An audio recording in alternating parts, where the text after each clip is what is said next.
उसकी शुक्रगुजारियां की। अब वक्त है कि हम उसकी आवाज़ को सुने। सो अपने मज़मून की तरफ बढ़ते हैं। खुदा के कलाम में से हमने पिछली दफ़ा भी पढ़ा था, उसको दोबारा पढ़ते हैं। रसूलों के अमाल पहला बाब 8वीं आयत पढ़ने में कोई भी रहनुमाई कर सकता है। अमाल पहले बाब की 8वीं आयत से। लेकिन जब रूह कुद्दस तुम पर नाजिल होगा तो तुम कुव्वत पाओगे और यरूशलेम और तमाम यहूदिया और सामरिया में बल्कि जमीन की इंतहा तक मेरे गवाह होगे। आमीन। यीशु मसीह ने कहा, जब रूह कुद्स तुम पर नाजिल होगा तो तुम कुव्वत पाओगे और यरूशलेम और तमाम यहूदिया और सामरिया में बल्कि जमीन की इंतहा तक मेरे गवाह ठहरोगे, मेरे गवाह ठहरोगे। यीशु मसीह ने कहा, तुम मेरे गवाह ठहरोगे। कब? जब रूह कुद्स तुम पर नाजिल होगा। रूह कुद्स का नज़ूल, रूह कुद्स की मौजूदगी,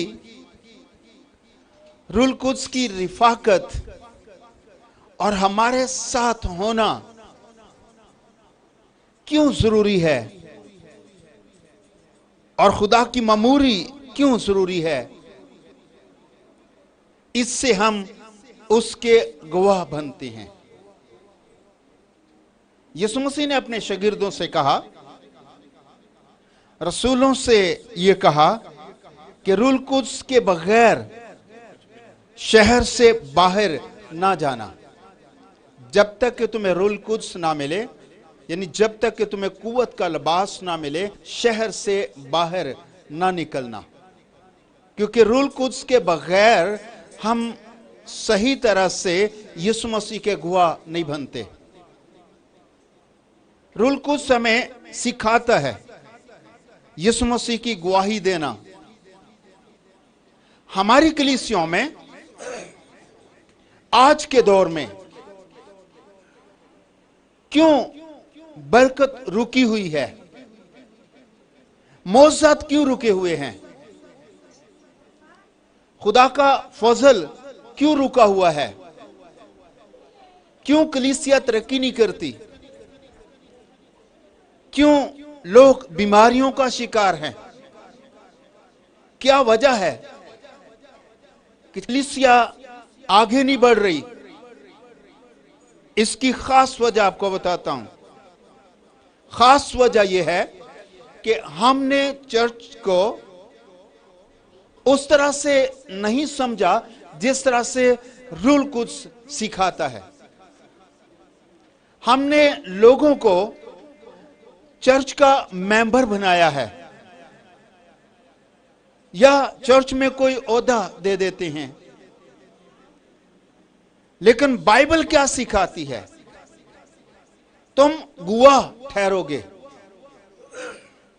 हमने गवाह नहीं पैदा किए और दूसरा हमने शागिर्द पैदा नहीं किए। गवाह होना और शागिर्द होना यह बहुत जरूरी बात है। चर्च का मेंबर बनना ही सब कुछ नहीं है, बल्कि हर एक चर्च के मेंबर को मसीह का शागिर्द और मसीह के जी उठने का गवाह होना जरूरी है। हमें यीशु मसीह की गवाही के लिए रूह कुद्स की मामूरी की जरूरत है, क्योंकि इसके बगैर हम उसके गवाह नहीं बनते। यीशु मसीह की गवाही के लिए हमें बहुत जरूरी है कि हम रूह कुद्स से मामूर हों, क्योंकि बाइबल में लिखा है, जब तुम्हें रूल कुद्स मिलेगा, जब रूल कुद्स तुम पर नाजिल होगा तो तुम कुव्वत पाओगे और उसके बाद मेरे गवाह ठहरोगे।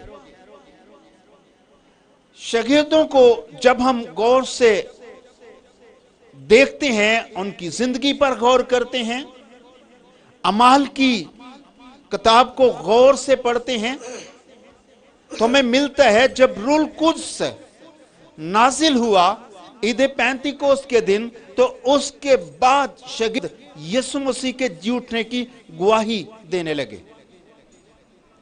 जबकि जी उठने का पैगाम तो पहले से भी उनके पास मौजूद था, लेकिन वे इसको भूल चुके थे।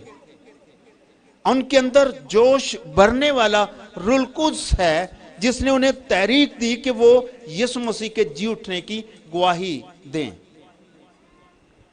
और फिर जब वो गवाह बने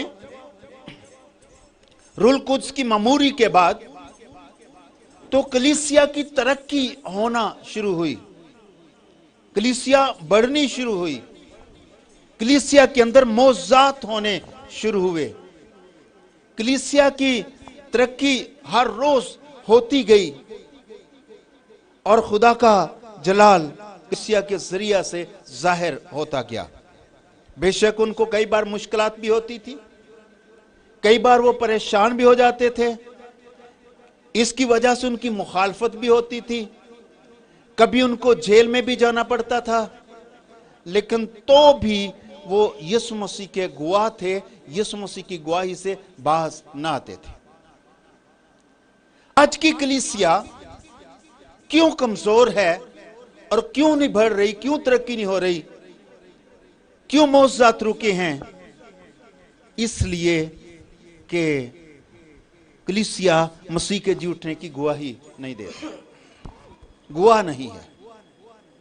अगर आप मेरी बात को समझ रहे हैं, अपने आप को मसीह के जी उठने के गवाह बनाएं और इस बात को अपनी जिम्मेदारी समझें, अपनी खिदमत समझें। बेशक आप चर्च में कोई भी ओहदा रखते हैं, लेकिन यीशु मसीह के गवाह होना यह सबसे बड़ी बात है। अगर हम पहले बाब की 22वीं आयत पढ़ते हैं अमाल के, चाहे कि उनमें से एक मर्द हमारे साथ उसके जी उठने का गवाह बने। हां, उन्होंने सोचा कि यीशु मसीह ने 12 रसूल तैयार किए, 12 शागिर्द तैयार किए और उनको रसूल का लक़ब दिया। अब एक तो यहूदा अस्करियोती जो उनमें से निकल चुका था, अब वो सोच रहे थे कि ये जरूरी है कि मसीह के गवाह 12 ही होने चाहिए। फिर उन्होंने ये फैसला किया कि ये जरूर है। फिर पढ़िए 22वीं आयत को, चाहिए कि उनमें से एक मर्द हमारे साथ उसके जी उठने का गवाह बने। एक मर्द हमें चाहिए, एक मर्द की जरूरत है जो इस कमी को पूरा करे। किस कमी को? जो 12 शागिर्दों में पड़ी थी उसको पूरा करें और इस तरह से हम गवाह ठहरें। एक मर्द की जरूरत है और हमें कि वो मसीह के जी उठने की गवाही दे। तो फिर उन्होंने कुरा डाला और एक शख्स उनको मिला जो उन 12 में शामिल हुआ। तो फिर 12 शागिर्दों ने पूरी दुनिया के कोने कोने तक मसीह के जी उठने की गवाही पहुंचाई और इस तरह से कलीसिया की तरक्की हुई, इस तरह से कलीसिया ने बनना शुरू किया। अगर अमाल के दूसरे बाब में 32वीं आयत पढ़ते हैं तो ये एक खास बात आप तक पहुंचाना चाहता हूं।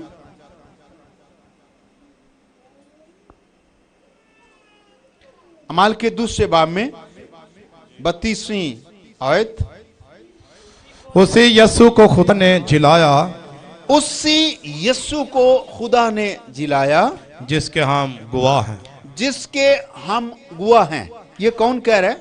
शागिर्द कह रहे हैं, रसूल कह रहे हैं कि हम यीशु मसीह के गवाह हैं। क्या कभी आप भी अपनी जिंदगी में इस तरह का तजर्बा रखते हैं? कभी आपसे पूछा गया हो कि आप कौन हैं, तो आपने ये जवाब दिया हो, हम यीशु मसीह के जी उठने के गवाह हैं। कभी हुआ इस तरह का तजर्बा? नहीं करते, क्योंकि हम अपनी जिम्मेदारी नहीं समझते। हमें इस बात का पता नहीं है कि हम कौन हैं। वो कहते हैं कि हम उसके जी उठने के गवाह हैं। उनसे कभी पूछा जाता कि आप कौन हैं, तो अपना तारफ इस तरह से करवाते कि हम यीशु मसीह के जी उठने के गवाह हैं। आज कलीसिया की जिम्मेदारी है कि वो इस गवाही को, इस जिम्मेदारी को कबूल करे और मसीह के जी उठने के गवाह बने। अगर आप चाहते हैं कि कलीसिया तरक्की करे, अगर आप चाहते हैं कि आपकी जिंदगी में मौजूदात हों, अगर आप चाहते हैं कि आप बढ़ें, तो इससे जरूरी है कि इस बात को कबूल करें कि हम उसके गवाह हैं। यीशु मसीह के गवाह होना बहुत बड़ी बात है कि वो मुर्दों में से जी उठा है। वो मुर्दों में से जी उठे है। आज भी उसकी कब्र खाली है। गौर से सुनिए, एक बात आप तक पहुंचाना चाहता हूं। जब रसूल हैकल की तरफ जा रहे थे, तो वहां पर एक लंगड़ा शख्स उनको मिला, और जब उनकी तरफ देख रहा था, कुछ मांगने, कुछ मिलने की उम्मीद पर मांग रहा था, और उन्होंने उससे कहा, सोना चांदी तो हमारे पास नहीं है, लेकिन एक बात है हमारे पास, और जो कुछ हमारे पास है वो तुझे भी देते हैं। वो ये है कि यीशु मसीह के नाम से चलना शुरू कर दे। और बाइबल में लिखा है उसी तरह से उसने चलना शुरू कर दिया। उसके टखने मजबूत हुए, उसने खुदा की तमजीद करनी शुरू की, उछलना कूदना शुरू कर दिया, और खुदा में खुश था। जब लोग देख रहे थे, लोगों ने इस मौजे को देखा, लोगों ने जब देखा कि ये अजीब काम है जो आज उन्होंने अपनी आंखों से देखा है, हैरान थे। वो बड़े हैरान थे कि ये कैसे हुआ है। तो शागिर्दों ने वहां पर जो जवाब दिया, मैं वो आप तक पहुंचाना चाहता हूं। इसको 30 में 11वीं आयत से आप पढ़ सकते हैं। 3 बाब 11वीं आयत से। जब वो पतरस और यूहन्ना को पकड़े हुए था, जब वो शख्स यूहन्ना और पतरस को पकड़े हुए था, तो सब लोग बहुत हैरान होकर, सारे लोग बहुत हैरान होकर उस बरामदा की तरफ जो सुलेमान का कहलाता है, उस बरामदा में जो सुलेमान का कहलाता है, उसके पास दौड़े आए। और उसके पास दौड़े आए। पतरस ने यह देखकर लोगों से कहा, ए इस्राएलियों। पतरस ने देखा कि लोग दौड़ दौड़ कर आ रहे हैं, हैरान हो रहे हैं, तो उसने कहा, ए इस्राएलियों, इस पर तुम क्यों तअज्जब करते हो? इस पर तुम क्यों ताज्जुब करते हो? और हमें क्यों उस तरह देख रहे हो? हमें इस तरह से क्यों कर देख रहे हो कि गोया हमने अपनी कुदरत या दीनदारी से इस शख्स को चलता फिरता कर हमारे दिया। ऊपर क्यों हैरानगी से देख रहे हो कि हमने अपनी कुदरत से या अपनी दीनदारी की वजह से इसको ठीक किया है? इब्राहिम और इसहाक और याकूब के खुदा, यानी हमारे बाप दादा के खुदा ने अपने खादिम यसु को जिलाल दिया, ताकि तुमने पकड़वा दिया, जिसे तुमने पकड़वा दिया, और जब पिलातुस ने उसे छोड़ देने का कष्ट किया तो तुमने उसके सामने उसका इनकार किया। तुमने इनकार किया जिस यीशु मसीह का। अब वजह बताने लगे हैं कि ये किस तरह से चलना शुरू हुआ। हमारी लियाकत से नहीं, हमारी खूबियों से नहीं, हमारे जोर से नहीं, हमारी दीनदारी से नहीं, बल्कि ये किसकी दीनदारी की वजह से हुआ, ये किसकी लियाकत की वजह से हुआ। बताने लगे कि वही यीशु मसीह जिसे तुमने रद्द किया, वहां पर तुम उसकी मुखालफत करते थे और एक खूनी को छुड़ा लिया और मसीह को मसलूब किया। अगर 15वीं आयत में पढ़ते हैं, मगर जिंदगी के मालिक को कत्ल किया, तुमने जिंदगी के मालिक को कत्ल किया, जिसे खुदा ने मुर्दों में से जिलाया, उसी को खुदा ने मुर्दों में से जिलाया, उसके हम गवाह हैं। उसके हम गवाह हैं। इस वजह से ये चलना शुरू हुआ है। ये चलना, ये लंगड़ा इसलिए चलने लगा है क्योंकि हम यीशु मसीह के गवाह हैं कि वो जी उठा है। ये उनको बताने लगे कि यीशु मसीह के जी उठने की वजह से और हमारी गवाही की वजह से ये चलना शुरू हुआ है, हमारी लियाकत की वजह से नहीं, हमारी दीनदारी की वजह से नहीं। लोगों को बताया इसलिए कि मसीह मुर्दों में से जी उठा है, हम उसके गवाह हैं, हमारी गवाही की वजह से ये जी उठा है। ये चलना शुरू हुआ है कि यीशु मसीह जी उठा है, हम उसके गवाह हैं। अगर हम आगे बढ़ते हैं, मौजज़ात की वजह, कलीसिया में क्यों मौजज़ात होते थे, क्यों लंगड़े चलते थे? क्योंकि वहां पर मसीह के जी उठने की गवाही दी जा रही।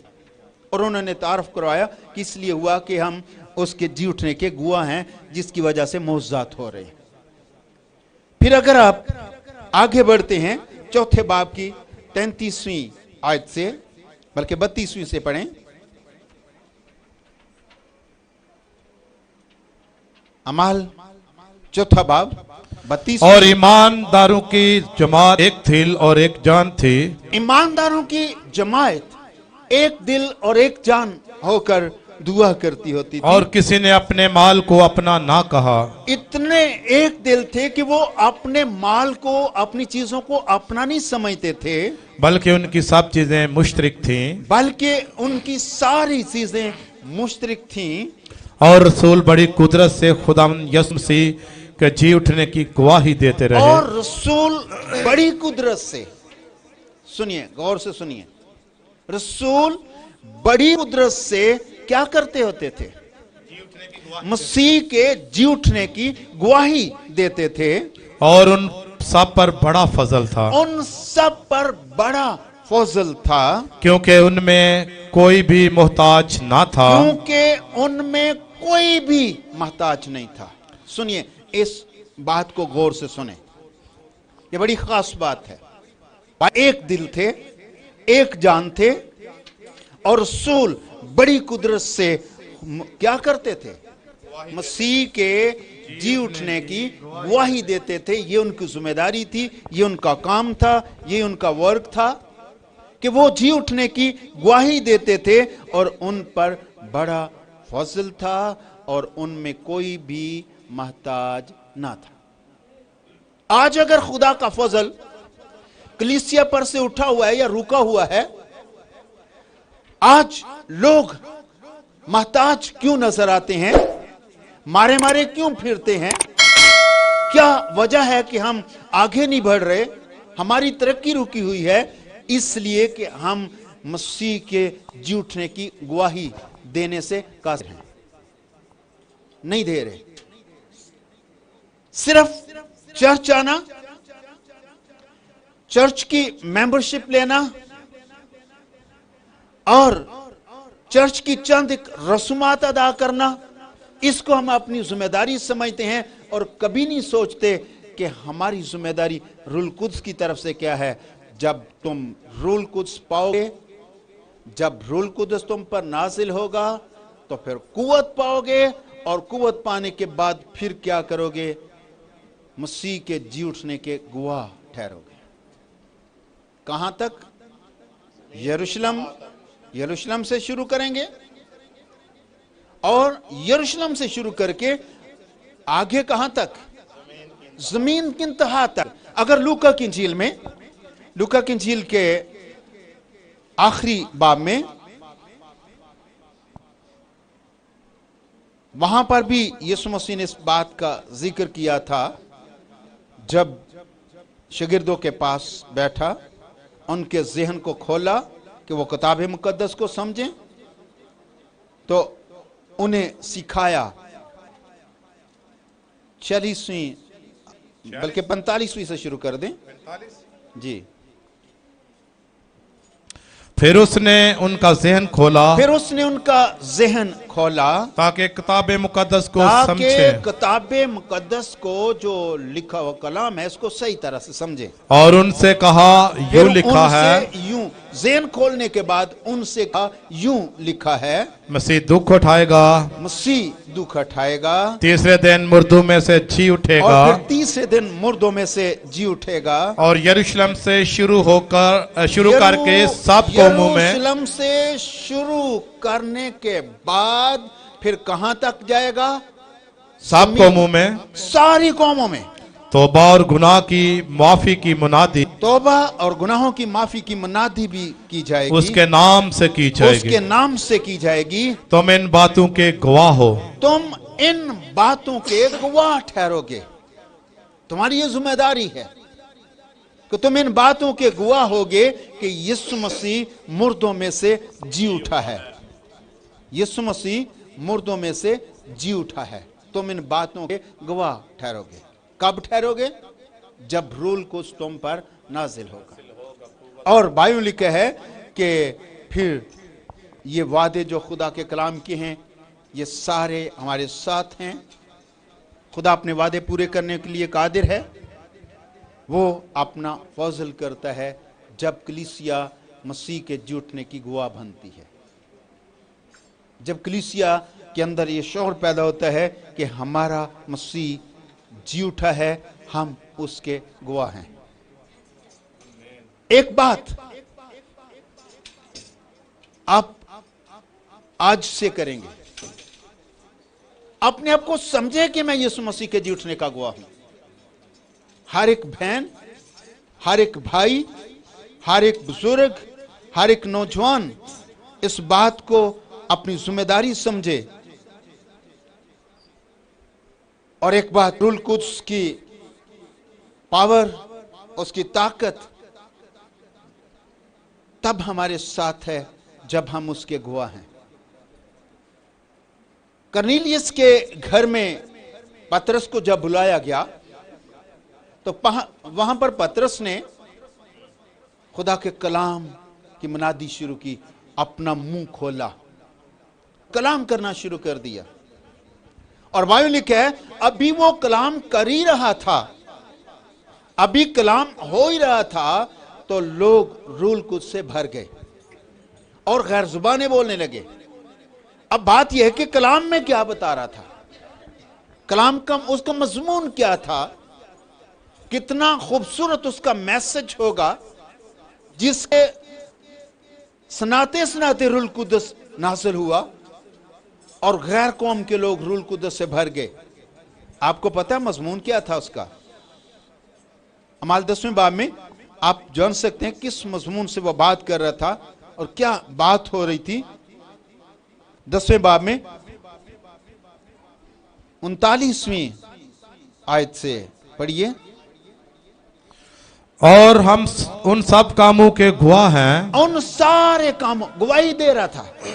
कलाम जो था उसका ये था कि हम मसीह के कामों के गवाह हैं, जो उसने यहूदियों के मुल्क और यरूशलेम में किए, वो काम जो उसने यहूदियों के मुल्क में और यरूशलेम में किए थे। और उन्होंने उसको सलीब पर लटका कर मार डाला, उन्होंने उसको सलीब पर लटका कर मार डाला और उसको खुदा ने तीसरे दिन जिलाया, फिर खुदा ने उसे तीसरे दिन जिलाया और जाहिर भी कर दिया, फिर उन पर जाहिर भी कर दिया, ताकि सारी उम्मत पर, बल्कि उन गवाहों पर जो आगे से खुदा के चुने हुए थे, यानी हम पर, जिन्होंने उसके मुर्दों में से जी उठने के बाद उसके साथ खाया पिया। जाहिर किया कौमों पर और फिर खास अपने उन लोगों पर जिनको उसने चुना, उन पर खुदा ने जाहिर किया कि वो मुर्दों में से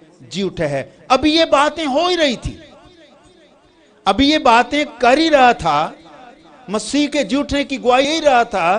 तो बाइबल लिखे है 44वीं आयत में पतरस ये बातें कह ही रहा था कि रूल कुदस उन पर नासिल हुआ जो कलाम सुन रहे थे। कलाम क्या था? मसीह के जी उठने की गवाही दी जा रही थी और लोग मसीह के जी उठने की गवाही सुन रहे थे और इस कदर इस गवाही के वसीला से उनके अंदर जोश पैदा हुआ और वो गैर ज़बानें बोलने लगे। रूल कुदस उन पर नाज़िल हुआ, वो रूल कुदस से भर गए। तो फिर कहा गया कि इन्होंने तो हमारी तरह रूल कुदस पाया है, इनको पानी के बपतिस्मे से कौन रोक सकता है?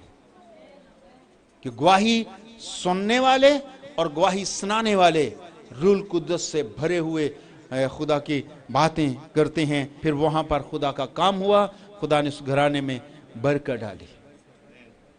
रूल कुदस, हम उसके गवाह हैं। हर जगह पर यही कहते कि हम उसके गवाह हैं, रूल कुदस के हम गवाह हैं। अमाल की किताब में 5वें बाब में 32वीं आयत पढ़िए। और हम उन बातों के गवाह हैं, हम उन बातों के गवाह हैं और रूल कुदस भी जिसे खुदा ने इन्हें बख्शा जो उसका हुक्म मानते हैं। यहां पर उनको रोका जा रहा था कि वो मसीह के जी उठने की गवाही ना दें। अदालत में लाया गया कि वो मसीह के जी उठने की गवाही पर पाबंदी लगाएं कि कभी इस तरह की गवाही ना दें कि वो जी उठा है। उन्होंने कहा जब वो दोबारा उनकी अदालत से छूटने के बाद फिर दोबारा मसीह के जी उठने की गवाही देने लगे, लिखा है फिर उनको पकड़ा तो यूं कहा, हम इन बातों के गवाह हैं और रूल कुदस भी, हम इन बातों के गवाह हैं और रूल कुदस भी। क्या है? हम इन बातों के गवाह हैं और रूल कुदस भी। तो इसका क्या मानी है? हम सब मसीह के जी उठने के गवाह हैं और रूल कुदस भी गवाह है।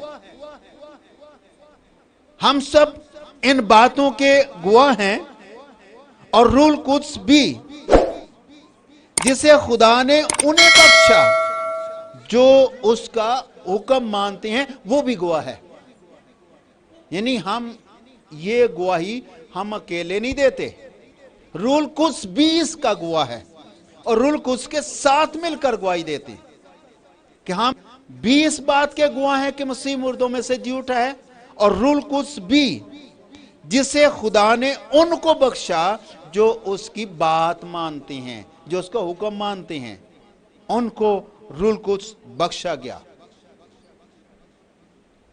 पतरस ने पेंतिकोस्त के दिन यीशु मसीह के जी उठने की गवाही का आगाज किया और यह कब तक गवाही देता रहा? 1 साल, 2 साल, 3 साल, आखिरी टाइम तक, जवानी से लेकर अपनी बुजुर्गी तक। अगर आप इस बात को जानना चाहें तो पतरस के खत में चलिए।